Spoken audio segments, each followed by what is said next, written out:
Hey, what's up? Here it's Jonathan Crane from Alcatraz, and this is a video about Skrillex and about my opinions about Skrillex and Skrillex hate. So, some of you at this point might be asking, why now? This debate about Skrillex has been raging for probably slightly over a year since Scary Monsters and Nice Sprites came out. So, some of you might be wondering, why am I making this video now? Well, I think two things have happened simultaneously. First of all, Bangarang came out at some point in January there. I think it was like in the middle of January. And then shortly after Bangarang came out, then of course, you had Skrillex with his win at the Grammys. I believe he won, I think 3 Grammys it was. So I think before Skrillex won a Grammy, I think that he was still very much viewed as a emerging artist. He was probably viewed as the first artist from the electronic world to break into the mainstream. But I think that he was still very much viewed as an emerging artist. But then after the Grammys, I think that now he's kind of viewed as an icon, and an icon of what I'm not really sure. Some people view him as a an icon of electronic music going into the mainstream, or of this new age of electronic music that's taking over. Some people view him as an icon of American dubstep, maybe. I don't really know. But I think that now, after his win at the Grammys, he has reached kind of a iconic status. And I think that his win at the Grammys definitely helped fuel Bangarang. It was definitely really convenient to have an album coming out that close to the Grammys. And then now I pretty much see someone posting a track from Bangarang, I would say at least once an hour. And then, of course, with that, there comes the reaction to that, which is the backlash. Now there's a lot of arguments about Skrillex breaking out on Facebook. There's a lot of pictures being posted making fun of him. Like I saw this one that I posted where it was like, it showed a picture of a modem. It was like 15 years ago, this was a painful dial-up noise. Now it's called Skrillex. There's a lot of stuff like that coming out. And it's getting to the level of, I think, the ancient Christian persecutions. Like, people are being persecuted now for liking Skrillex and posting Skrillex. And all the people who are fans of Skrillex now, they probably think that in the underground, we're all just a bunch of pretentious music snob hipsters who are hating on Skrillex maybe because of where he came from 8 years ago with From First to Last. Or they probably think that maybe we're just hating on him because he has more than 20,000 views on YouTube. Or I don't really know why. So that's why I decided to make this video, to maybe thoroughly explain why it is people from the underground have been making fun of Skrillex and hating on him. Because I think that I have, and I know that a lot of people probably either have somewhat legitimate reasons for making fun of his music or bashing his music. I really don't think that I'm that pretentious or that much of a music snob. So this video is going to explain those reasons. So first of all, whenever a debate about Skrillex breaks out on Facebook, there always has to be that one person who comes in and says that even though they don't really like his songs, or even though they don't really like his music, he has good production. And technically this is true. Technically, this is very true. About a month or so ago, I actually interviewed a guy who is the only certified Ableton instructor in Alberta, and actually one of the only Ableton certified instructors in Canada, I believe. And this is a guy who's worked on, I believe, video games, commercials, I think maybe even some film and television. And he actually spoke highly of Skrillex's production. I believe he actually said verbatim in the interview that he would challenge anyone to try to replicate Skrillex's production. So I mean, Skrillex, yeah, he does have a really good production. And after the Grammys, actually, people started noting that whereas Adele, or one of those big winners, had like a team of 20 people working on their albums, Skrillex, on the other hand, was just basically him on his laptop. So I mean, yeah, the if you look at each individual song, the production is I would say talented. I don't know too much about producing or anything about producing, but I would imagine that it's definitely meticulously crafted, very talented. I think I guess the style that he chooses to do songs in is pretty interesting. Like with bass music, a lot of times you don't see those registers being used or those types of sounds are being used. So maybe it is. Maybe if you look at each individual song, it is talented and it is very good production. But my beef and probably the beef with a lot of other people with Skrillex is possibly his whole body of music interpreted as a whole. So I mean, with Skrillex, Scary Monsters and Nice Sprites, I believe, was actually a pretty amazing way to break into the spotlight. I think I actually named that EP as one of my top releases of 2010. And you know, when that EP first came out, the only people couldn't even figure out what to call it actually. Some people were like, is this electro? Is this dubstep? Is it prog house? Is it breaks? And really, whenever an artist releases a piece of music and the only word that people can think to call it is music, that's pretty much the definition of progressive right there. And that's what happened with Scary Monsters and Nice Sprites. People didn't know what to call it. And then it was only after a couple months that they first invented this word disco step. And then they started calling him Complextro. And then I don't know what the word is for him today. There's probably a different word. But you know, it was definitely a while before people had to invent a word basically to describe him because it was so unique, all the different elements that he blended together. But then what happened was after that EP, I think pretty much everything that came out after that sounded like it could have been from that EP. You know, I think that there's probably more variation in one volume of Screamism than there was in Skrillex's whole body of work last year.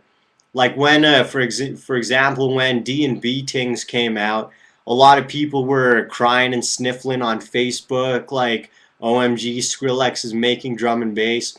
But I was just sitting here like, wait a minute, does no one notice that this is like the same thing, just with a different drum pattern? You know, I feel that a lot of it just started to sound the same after a while. And I think that now to his credit, he is going, I think, in a new direction now. Obviously, I think the track Summit represents a new direction. And then he shortly, or a couple weeks ago, he released that track that has no drop and his own vocals. So I think maybe he is starting to go into a new direction or starting to branch off a bit. My personal opinion is that I think maybe he's trying to shoot for the top 40 charts. And, you know, whether or not that's a good thing, that's a whole another video. I mean, a lot of very good artists have made top 40 tracks. Roll Deep, for example, they've done some stuff that's kind of top 40-ish. So, I mean, discussion about electronic artists making top 40 tracks, that's a whole different video. But I do think that's the direction he's trying to go into. But, you know, still over the past year, a lot of stuff just really sounded the same. And then the other issue with his whole body of work is that I think it really fell into this kind of bro step rut or bro step trap that we were seeing a lot of last year.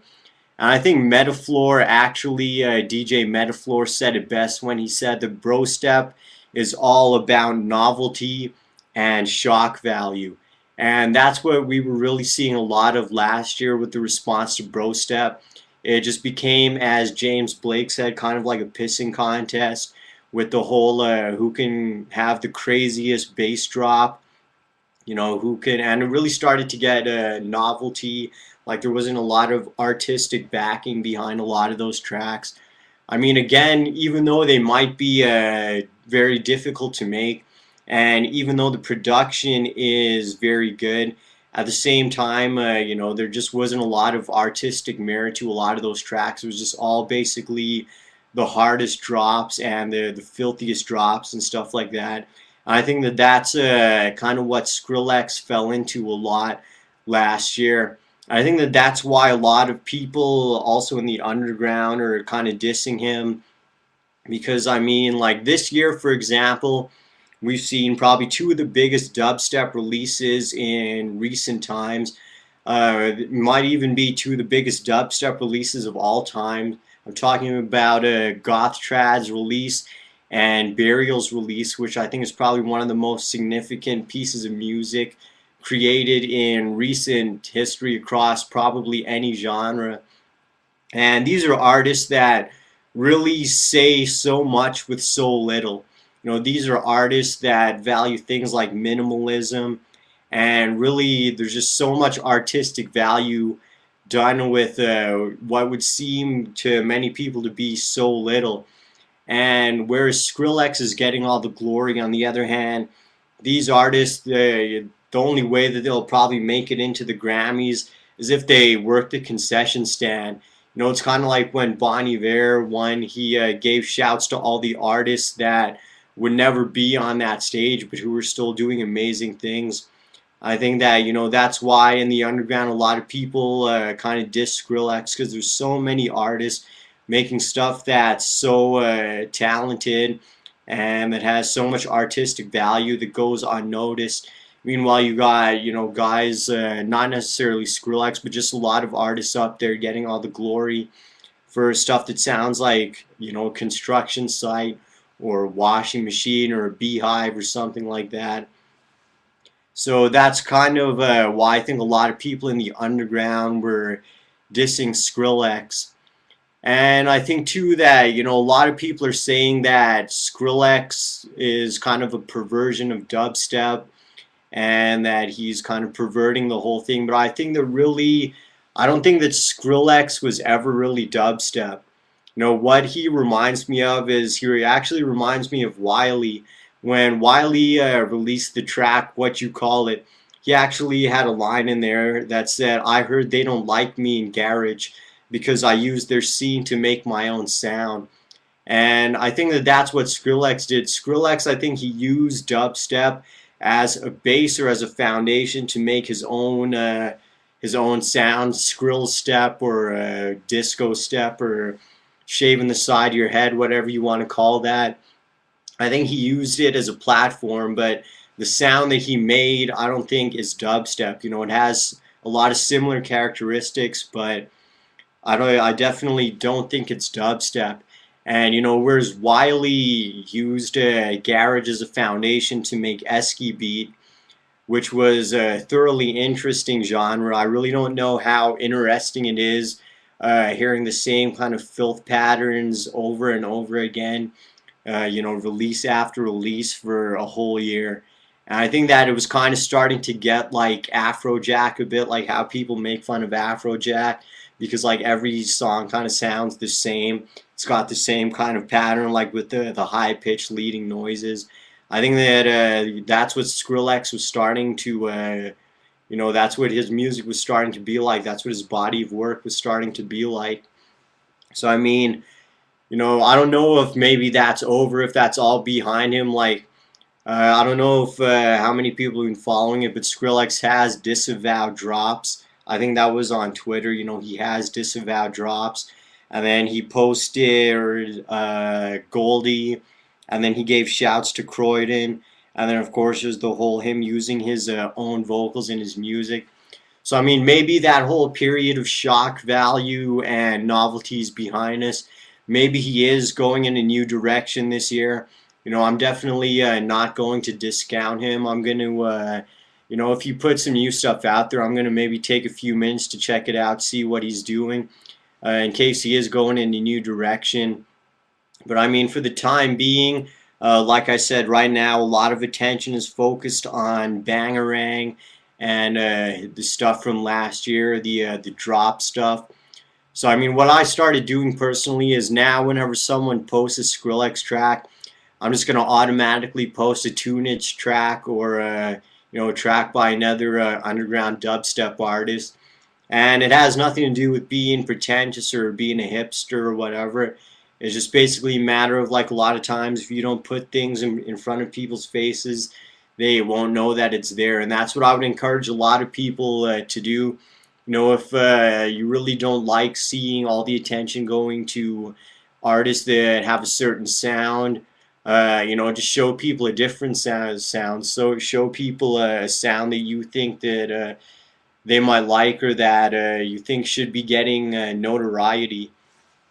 So anyway, that's my opinions about Skrillex, and about Skrillex hatred and the reason why people are dissing him. So when we're making fun of people or attacking people on Facebook, it really has nothing to do with anything personal, or it really has nothing to do with being a hipster or whatever it is people are saying it has. Just to do with the fact that there's so much going on right now in bass music. I think bass music is an area where we're seeing probably the most innovation that we've seen in a long time. So I think that that's why people are kind of getting a bit mad over this, and why it is kind of becoming like the ancient persecution of Christians here, with people being fed to the tigers or whatever it is they did. So yeah, that's my opinion with Skrillex. Feel free to comment with your own opinions. Right, peace.